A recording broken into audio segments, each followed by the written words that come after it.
கோயில் காப்பானே, அது ஒரு அர்த்தம். நாயகனாய் நின்று நந்தகோபனுடைய கோயில் காப்பன்னா, நாயகனாய் அப்படிங்கிற நாயகன் யாருன்னா கிருஷ்ண பரமாத்மா. ஏன் நாயகன்னா சர்வவியாபி பகவான்.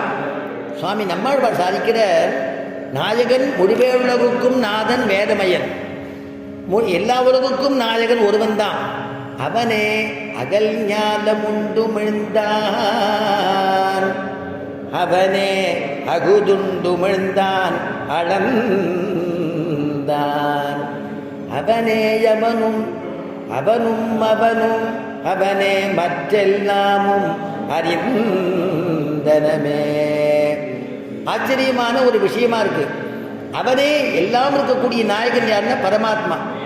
பெருமாள் இடத்துல நேரம் போகக்கூடாது அப்படிங்கிறத குலசேகர ஆழ்வார் அற்புதமா சாதிக்கிற ஒரு பாசுரத்தில், ஒரு கோயிலை பெருமாள் சேவிக்க போடுச்ச கூட எப்படி போய் சேவிக்கணுங்கிறத குலசேகர ஆழ்வார் சாதிக்கிற.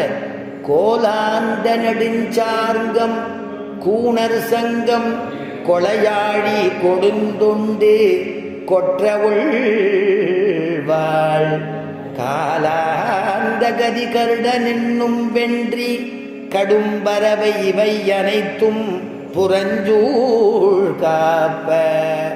ஒரு கோயிலுக்கு போய் பெருமாள் சேவிக்கணும்னா முதல்ல உள்ள போறச்சேயே பலிபீடத்தில் நாம சாட்டாங்கமா சேவிக்கணும். அப்புறம் துவயஸ்தம்பத்துக்கிட்ட போறோம், அப்புறமா அங்கே இருக்கக்கூடிய துவாரபாலகால இடத்துல உத்தரவு கேட்கிறோம், கைநிலையின் இடத்துல கேட்கிறோம், அப்புறம் பிரதட்சிணமா போறோம், போய் பிராட்டியை சேவிச்சுட்டு பெருமாள் சேவிக்கிறது அப்படிங்கிற ஒரு பத்ததியை காமிக்கிறார் குலசேகர ஆழ்வார்.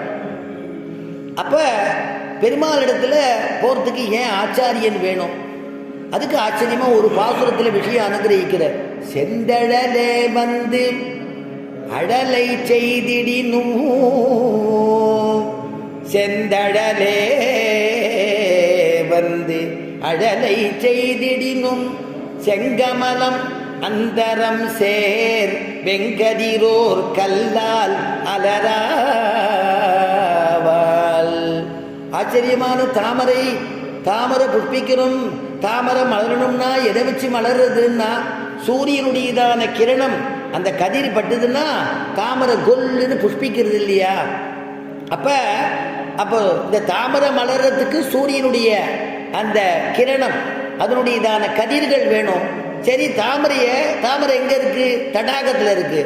சரி, தடாகத்திலேருந்து தாமரையை பிடுங்கி எடுத்து மொட்டை மாடியில் போட்டா அது மலருமான்னா வாடி வதங்கி போயிடும். சூரியன் அதே சூரிய கதிர்கள் படும் பொழுது அது வாடி வதங்கி போயிடும். அப்ப எங்க இருந்தா மலரும்னா ஜலசம்பந்தம் இருந்ததுன்னா தான் தாமரையானது புஷ்பிக்கும். அதே மாதிரி நம்முடைய ஆத்மா மலரணுமானா ஆச்சாரியனுடையதான திவ்யமான அனுகிரகம் வேணும்.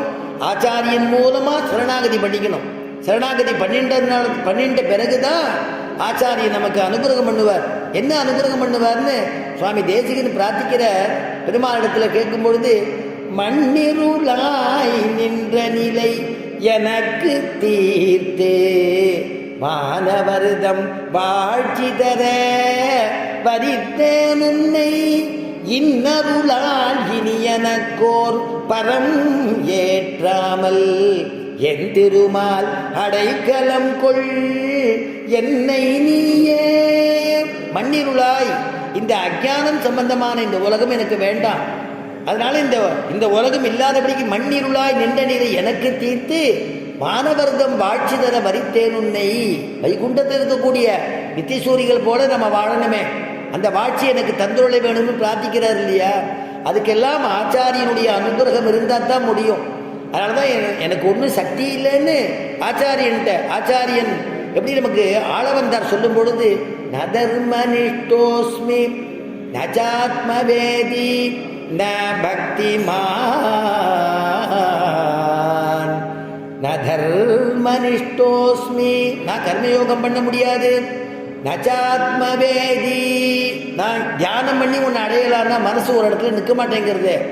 நச்சாத்மவேதி ந பக்திமான் த்வச்சரணாரவிந்தே. பக்தின்னா பிரகல்லாதன போல பக்தி வரணுமே. அவன் மலை மேலேன்னு தள்ளி விடும் பொழுது கூட கையை கட்டிண்டு விழுந்தானே. ஏன் கையை கட்டிண்டு விடுறப்பான்னு கேட்கிறா. உடையாசிகளை அனுபவிக்கிறாளா? ஏன் கட்டின்னு விழுந்தான்னு எனக்கு உடம்புல ஹானி ஏற்பட்டா பரவாயில்ல, அடிபட்டு கொடுத்துன்னா பரவாயில்ல.